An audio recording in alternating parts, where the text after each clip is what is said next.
Hi and welcome to our program. Today we're going to learn a little bit more about the history of the harbor in Aarhus with Soren and then go for a walk in the South Harbor with Sarah. Let's go. But apart from all, from this building and that building, if we want to see old buildings, and I think we should have just a few. Yeah, we can. We have to go to the other side, because then you start seeing all the houses that were made in the late 19th century, when the city really started growing. Okay. So this was still with the coastline super yes, backwards, up, right? All the way up there. Okay. Was it all the way to the cathedral, kind of, or? Yes. Okay. No, not quite. More to the what we call a School of Cathedral. Okay. Aarhus Katedralskole, which is the school there, the very beautiful building there, made by the same architect as the Custom House. Okay. And this was the front line, and that's why we have all these beautiful buildings there, because this is where wealthy merchants and it was also the first impression that people got from the city, so it makes sense. Exactly. That it was nicer. So what happened there in around 1850-60 onwards was that the harbor grew and the city grew in economic importance, and they were trading basically in agricultural products, not very sexy products really. Grains and food stuff for animals and everything that was needed to keep the agricultural working. And some of these houses, some of these very fine houses, they were made by some of the most important and wealthy merchants. The yellow house you have there, and the one next to it called Wolf's Palais were made by merchants, and some of these as well. And they want to live here, of course, overlooking the ocean, overlooking their ships, counting all their money coming in and all that money going out. Yeah, and they were really rich. They were like super rich people. So it was like a very big difference, like a class difference here? Oh yeah. It's very hard to imagine nowadays that you can have such a big difference, but then again, well, we still do. Yes. Actually. But they were also very efficient, very clever, and very good businessmen. And you were mentioning that Aarhus was exporting a lot of grain and agricultural things. Yeah. Was that the rule, kind of, in general? Is it still done? How was the evolution of the exportations, let's say? Yeah, well, the evolution is that for centuries this was primarily an agricultural society. Right up until 200 years ago, like 75-80% of the populations were peasants living outside of the cities. But then it starts gradually to turn over, and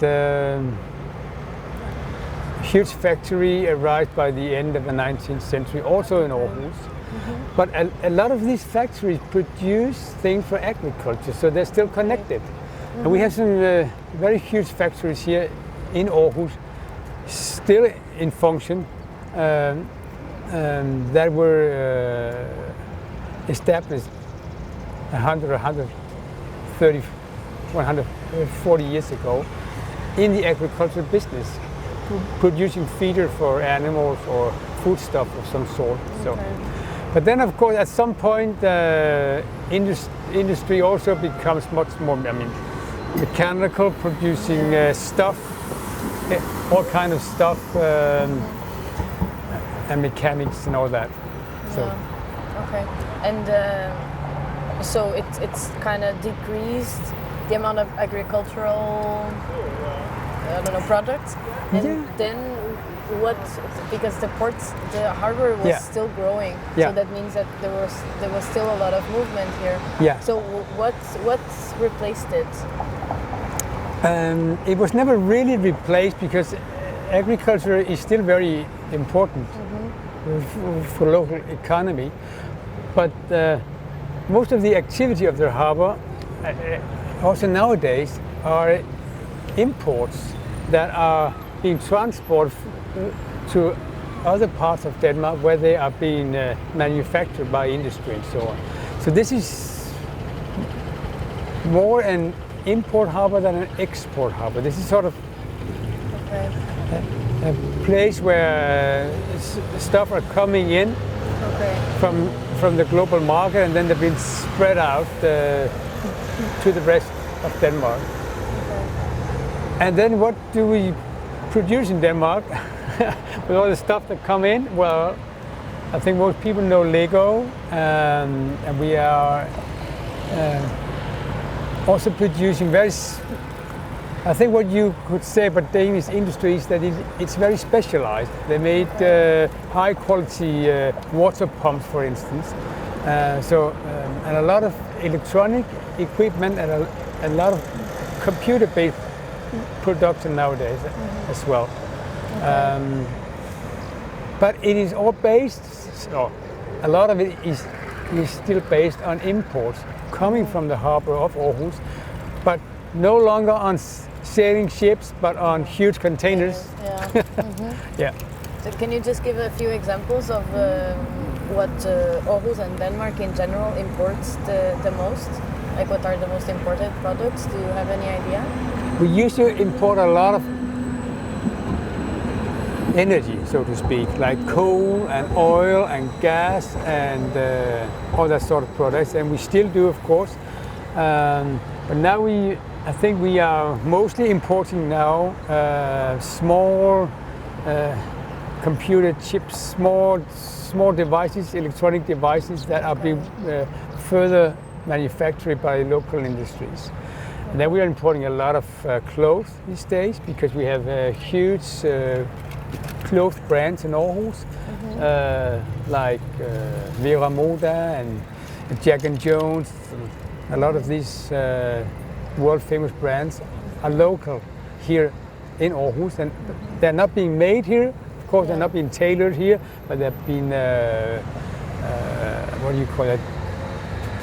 Designed here and serviced from here.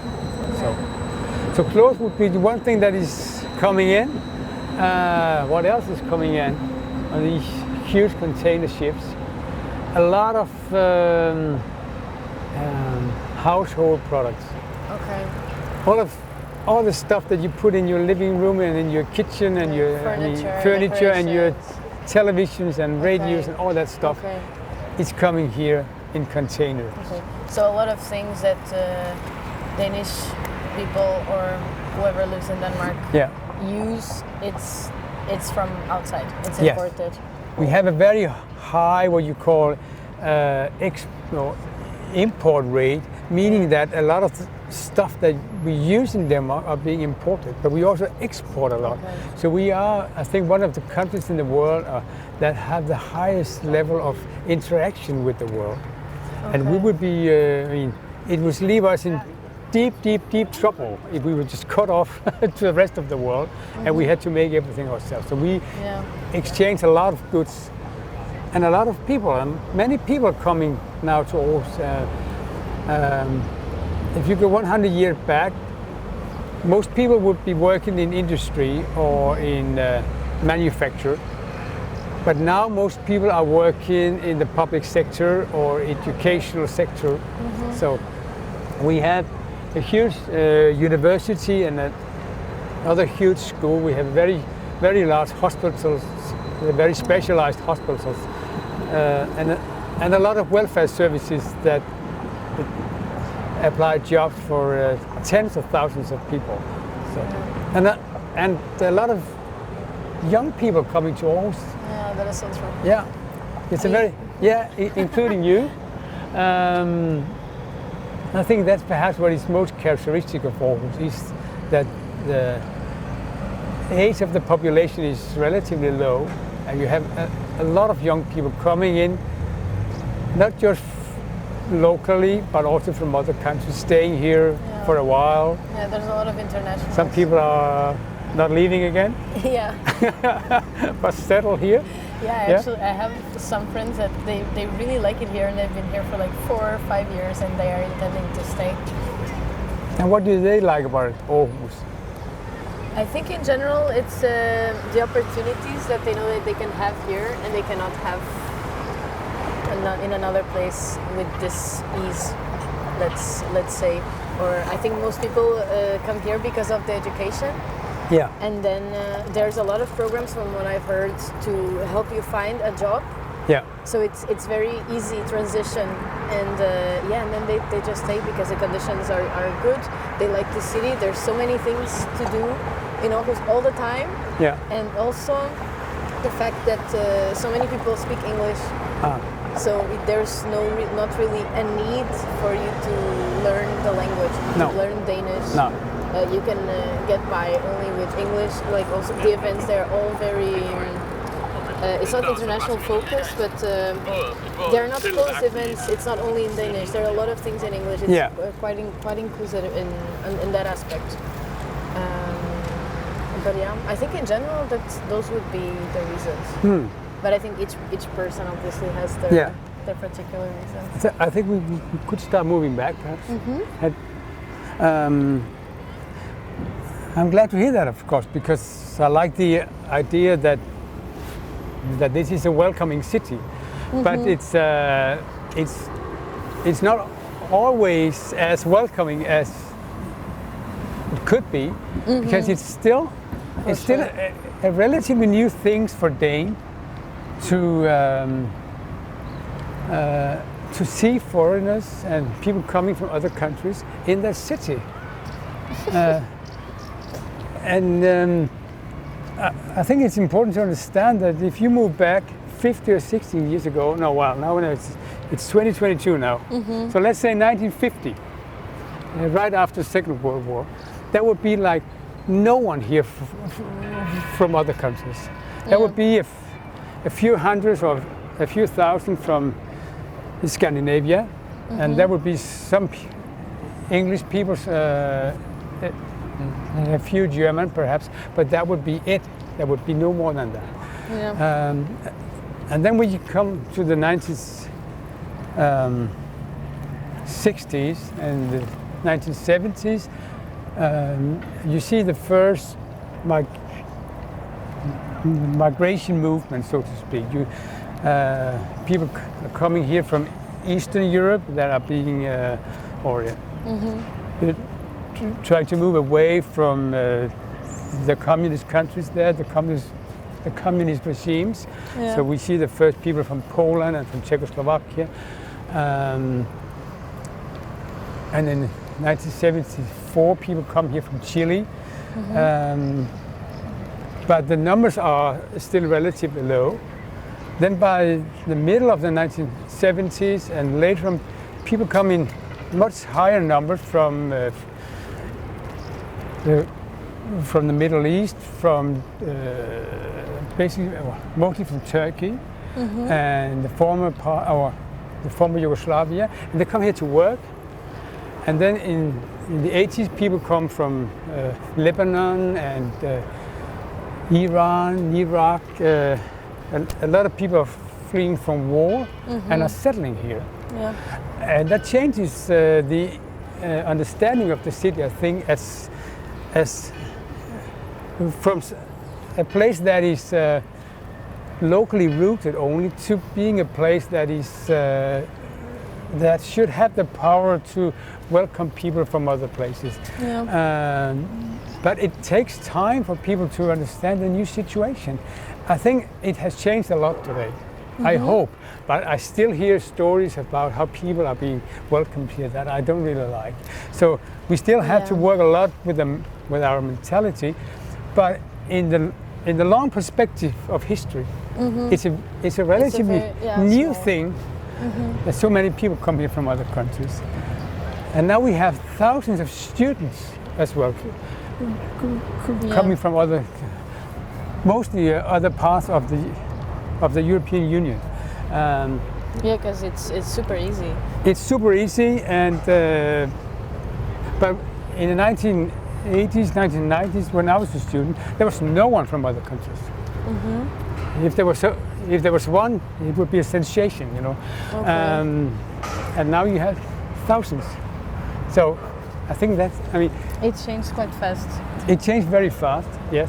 Yeah. And it's a bit funny that the city has such a hard time to understand the new situation when you think of the fact that it's an old harbor city with a lot of it's already seeming used to coming and going, interacting. Foreigners. Yeah, but when I was mentioning before the case of some friends that want to stay, the majority of them don't want to stay. Okay, so they want to go home, or they want to go home or somewhere else. Yes. But yeah, so this what you just mentioned, that it's still a process for Danes and for Denmark to understand how to welcome people. Yeah, it is very true. Yes. So I think it's also because of the cultural shock. I didn't think there would be such a cultural shock, to be honest. I thought it would be more similar, but it's like huge. And I think for some people it's maybe not necessarily the welcoming part. No. It's just the culture is so different that they don't really identify. And how is it different? Is it possible to mention that also? It's a bit hard to pinpoint specific things. Yes. But I'm from South Europe, I'm from Portugal. Yeah. So in there people are loud and people are very open. Yeah. And it's true. we don't really follow the rules. No. And of course, like there's some corruption, which is not the greatest thing. But this is also because, people don't have this. How can I explain? They're not like this to follow the rules. No. Like I've seen so many Danish people, like there's no cars, anything. The light is red. Crossing, never. That would be. Like it's small things. Yeah, but, it sounds like my mother. I think she would stand waiting the whole night. If it would be night, if it would be red. Yeah, exactly. So it's this type of things. There's also some things that are very good. Like in general, things are more efficient. Yeah. Because South Europe it's considered more lazy. Let's say in here it's like no, we are on time. We are always late. In here, no, we need to be on time. And like this type of small things that are, how can I explain? It's things that you live with daily, and maybe it's not a huge thing, but it's something that it stays in your mind. Let's say like that. I imagine it must be a bit hard to learn when Danes are not following the rules. You are not following the rules. When we are not following the rules, because I think Danes are considered to be the most rebellious of the northern people, so to speak. So if you talk to Swedes or Norwegians, they would say that I think they would very often call us, the Latin European of the northern. Because, really? Yeah. No, I don't really know. I think we have to be sure where Sarah is now. Yeah. And thank you so much for showing us around. You're welcome. It was a pleasure. Yes. I hope to see you soon. You will see me on screen at least. Thank you very much. Thank you. Okay.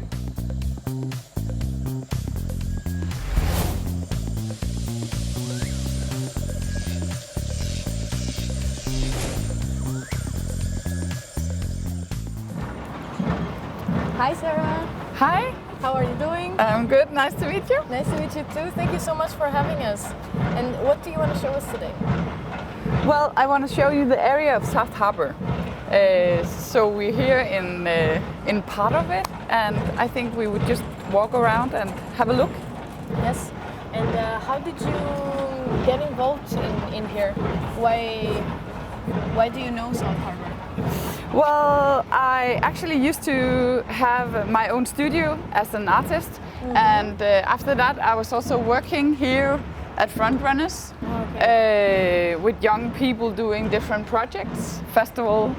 And right now I volunteer in the Association of South Harbor, which try to influence the plans of the whole city development. So you felt the need to bring a creative community into the space of South Harbor? No, I felt the need to try to strengthen the story of the creative community that was already here, because that was kind of like a hidden gem, like not visible to people from outside, that people were actually doing creative projects, having studios, starting their own companies from this place. So there are a lot of companies, organizations and everything in these two buildings? Yes, in the whole area actually. It's been temporarily, but it's been temporarily for more than 30 up to 40 years, some places. So it's been a long time that people were renting this temporarily. And now, for years ago, the city or the municipality wanted to develop the area into still a creative business district, but also making new buildings and giving room for more people. So it's not temporary anymore, or is it still temporary? This is on this side. It's still temporarily because no one actually planned anything yet. But on the other side, as we can hear, that is actually being built right now. They already made huge plans for the north of the area. And was there a creative community there before that it was moved? And now what's the plan? Where did they move to? Did they move to here? There was some, and unfortunately also some that moved, but most of them are still there and are then temporarily moved and going back in the renewed buildings. Do you know for how long they've been constructing? How long has this process been? The process has been very long. They just started like the noisy part, and they are starting building this year. Is there any deadline or expectations for a date for it to be ready, or it's temporary? No, there is. Sometimes it's postponed, but right now they are working with a date that's 2026. Then it will be finished, and there's also some of the people working here that are moving into new buildings. And then we'll see how do we plan this area to develop. So there's no plan for here yet? Not yet. Not beside that they did a vision of the area and looking at potential and qualities, and also which building are worth saving. And in here we can see already some of the organizations. Can you tell us a little bit about the people that are present here today? Yes, of course. Actually, I moved here the second time around. I moved here with Frontrunners. They moved from Mejlgade, an old street where they also used to do a festival, and took over this building. And Frontrunners is a young community culture platform for young people. And they used to also have a collaboration with a different school, so they had an education here. And I used to work with F16. They did culture projects and art projects, and they just moved. They're actually going to build a new school at Godsbanen, so they moved not far away. But Frontrunners is still a platform and doing a lot of different projects, and today having a summer bar with a lot of cool collaborations. And I still sit here sometimes, even though I'm actually too old. I'm allowed because our association is members of each other's. So they kind of have an age limit? Yeah, I think they're working with an age limit that says 30, but it's also 35. Okay. So, yeah.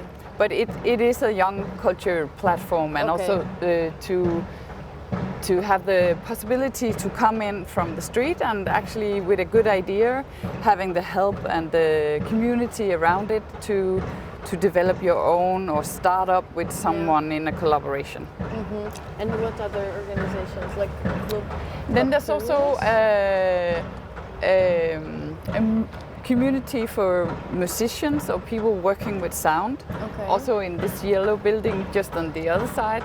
And the Sound Harbor, they called it, is also going to be a sound city on the north. So they have a bigger vision and want to be making room for a lot of more people working with sound. Okay, but is it still in the harbor, or it's in still north somewhere else? It's still in the harbor. It's just here where you can see the big building of the Danske Bank. Yeah. It's going to be next to that, and the coal bridge will go there.